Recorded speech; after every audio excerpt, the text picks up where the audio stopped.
एक दिन जब सबके घर पहुंच जाएंगी मेरी चिट्ठियां, सूरज का डाकिया लौटेगा मेरे घर। उसके हाथ में वह जवाबी चिट्ठी होगी जिसका मुझे इंतजार रहा। कितनी तहों में कैद, मन की बातें खुलती ही नहीं।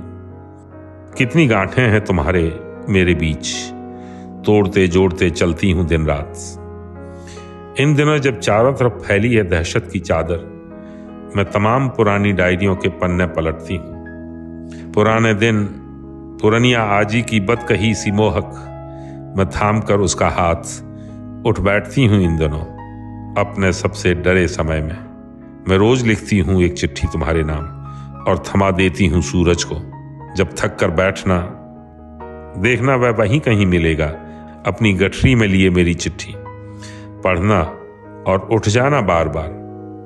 कुछ अलिखित चिट्ठियां बाँचती हैं लड़कियां, पूरे जीवन सूरज बांटता है रहती दुनिया तक।